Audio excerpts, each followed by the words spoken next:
네, 2022년은 이제 다 흘러갔습니다. 2022년은 한마디로 하나님이 도와주셔서 자유 대한민국이 공산화 직전에 그야말로 간신히 다시 자유민주를 회복할 수 있었던 하나님의 섭리, 하나님 창조주의 도우심, 바로 그것을 감사해야 되는 한 해였다 생각합니다. 아시는 바와 같이 저희 이 자유민주 세력연합이 지난 28일 날 기자회견을 했습니다마는 정말로 지난 3구 작년 대통령 선거가 중앙선관위에서 발표한 선거 득표 통계수 바로 거기에서 또다시 4.15 총선거와 같은 부정선거 흔적이 역력히 나타났지 않습니까? 그래서 0.78%라는 그야말로 아슬아슬한 간발의 차이로 새로운 그런 대통령이 자유민주 대통령이 탄생했는데 자칫하면 다시 부정선거로 암울한 공산체제가 유지될 뻔한 그런 때였습니다. 그래서 2022년은 기적의 한 해로 우리가 이제 치부를 하고, 다만 정말 안타까운 것은 우리 자유애국 국민들이 다 공감하고 계시지만은 윤석열 정부가 들어선 지 금년 12월로 꼭 7개월, 이제 새해 1월이 되면 8개월 들어갑니다. 그럼에도 불구하고 문재인 그 공산당이라고 다 지칭받는 이 일당이 마치 청와대를 평양 지부처럼 그렇게 운영하던 그 악랄한 그들의 숨어있는 모든 그 비밀 공작 비리들이 어디까지 있는지 아무도 모른다. 지금 최근에 터져나오고 있는 대북 송금 의혹, 정말 천인공노할 그런 말로 유엔도 미국도 뒤집어질 그러한 그 음모가 아니었나 생각됩니다. 이것을 윤석열 정부는 반드시 모든 국력을 동원해서 수사해서 밝혀야 될 것이고, 2023년에는 5월이 되면 윤석열 정부가 1년이 되는 해입니다. 모든 정권이 그렇듯이 우리가 경험했지만은 처음 1년 동안 개혁을 완수하지 않으면은 그 개혁 추진 동력이 빠져가지고 어떤 경우에는 그 정권 자체에서 내부 부조리가 생깁니다. 그러면은 국민들에게 설득력이 떨어지고 동력이 떨어지고 또다시 아무것도 못하고 주저앉는 그런 걸 많이 봅니다. 그러므로 금년 5월, 2023년 5월이 가기 전에 윤석열 정부는 반드시 문재인 일당을 모조리 그 일당들을 체포하고 반역죄를 단죄하고, 그리고 지금 이 북한이 언제 남침을 할지 모르는 이 핵폭탄과 같지 않습니까? 이러한 위기, 경제 위기, 이것을 볼 때 또 이 민주당 국회를 부정선거로 과반수를 차지하고서 난동을 하고 있는 이 국회, 이거를 그대로 두고는 이 나라를 개혁할 수 없다고 봅니다. 그러므로 비상계엄을 선포해야 된다고 봅니다. 이러한 말을 하는 사람들을 극단주의라고 할지 모르지만 한번 깊이 생각해 보시기 바랍니다. 정상적인 법 절차로는 이 공산당 역적들은 잡아낼 수가 없습니다. 이재명이가 하는 이 작태를 보면 알 수 있지 않습니까? 한나라의 검찰이 소환을 요구했는데 지방 순회한다면서 도망을 치고 다니고 있는 이런 어처구니없는 상황이 정리되고 있지 않습니까? 그러므로 결론적으로 말씀드리면은 2023년 개묘년은 윤석열 정부가 5월 안에 지나간 5년간 이 반역 정권의 모든 비리를 샅샅이 파헤치고 반드시 처단하고 결론을 내려야 된다. 그렇지 않으면은 앞날이 결코 밝지가 못할 것이다. 이렇게 저희들은 우려합니다. 저희 자유민주 세력연합은 총단결해서 이러한 정부에게 힘을 심어주고 또 촉구하고 또 국민운동으로 나가야 된다. 그렇게 생각을 합니다. 그런데 이게 언론이 좀 너무 썩었어요. 지금 노 위원장님이 말씀하신 사항이 언론에 다 나와야 되거든요. MBC에도 나와야 되고 KBS에도 나와야 되고, 이 텔레비전 프로그램 보면은 그 폭로 프로그램이 많습니다. 그 지금 우리나라가 그 문재인의 이 엉터리 터무니없는 원자력 이 거꾸로 가는 원자력 정책에 대해서 나라를 얼마나 손해를 끼쳤는가. MBC나 KBS가 여기에 대해서 집중적으로 이걸 파헤치는 그런 프로 보신 적이 있으십니까? 한 번도 없어요. 예, MBC도 마찬가지예요. 이렇게 이제 언론이 썼기 때문에 이제 문재인이 뭐 지지도가 뭐 40%다 몇 프로다 뭐 이렇게 그동안에 떠들고 하는 것은 뭐냐면은 언론이 그쪽 편이기 때문에 언론이. 예. 진실이라는 게 없는 겁니다, 대한민국. 제가 연합뉴스를 이렇게 유심히 이렇게 봤는데, 이야, 놀랍더라고요. 어떻게 그런 나쁜 보도를 할 수 있는가. 그 지금 윤석열 정부에 좀 잘하고 있거든요, 제가 보기에는. 왜냐면 앞에 닥친 일들이 너무 많기 때문에 이것을 한꺼번에 할 수도 없는 것이고, 또 이 정치라는 것은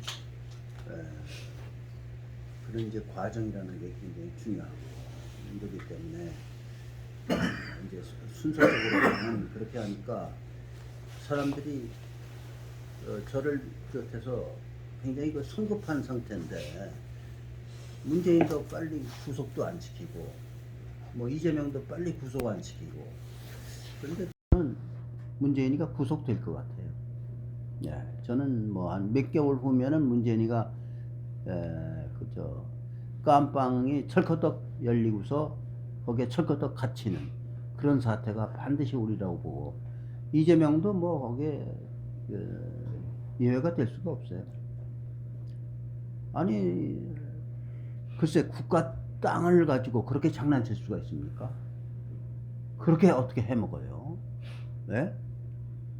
나라를 그냥 통째로 해먹은 거예요. 네. 그러니까 이거 국민들이 지금 잔뜩 화가 나 있는 겁니다. 그리고 이 돈을 얼마나 뿌리고 했는지 말이에요.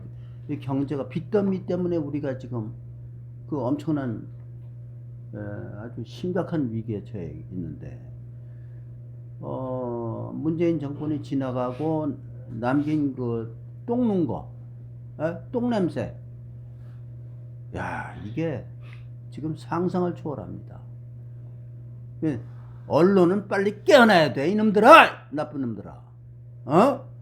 정신 차려, 이것들아. 왜 진실이 없어, 진실이. 못된 것들. 나도 언론계 출신이야, 이놈들아. 언론을 가르쳤고. 참 못된 놈들 같으냐고 말이야. 그렇게 사실을 왜곡할 수가 있냐, 이놈들아. 지금 도둑놈이 이 나라를 휘잡고 다니고 있어요. 왜? 도둑을 맞은 사람으로 완전히 양분된 게 대한민국입니다. 예? 도둑놈들이 설치고 있어요. 국회, 도둑놈의 왕국입니다. 사기의 왕국이에요. 이게 있을 수 있어요? 가짜 아니야, 금배지가. 가짜 아니야. 부정선거로 가짜 금배지 만들었잖아. 그거 빨리 밝히라 이거야, 이놈들아. 해먹는 게 본업이야. 거짓말 시키는 게 본업이야. 야, 얼마나 신성한 여의도 국회의사당이야. 여기서 어떻게 그렇게 해먹냐, 이놈들아. 어떻게 그렇게 거짓말 시키고. 윤석열 정권이 잘한 게 있으면 잘했다고 해야 돼. 무조건 반대, 무조건 욕직을, 무조건 모함으로. 국민들이 다 보고 있어. 총선이 얼마 안 남았어. 아마 되게 당할 거다.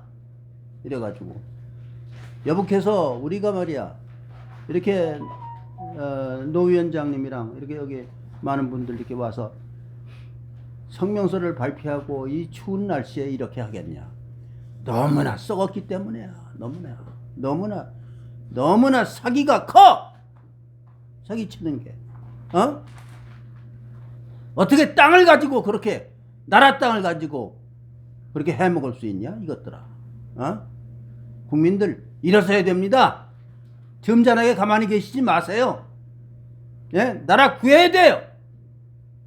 벌떡 일어났어요. 벌떡. 노 위원장님 마무리 말씀. 네, 감사합니다.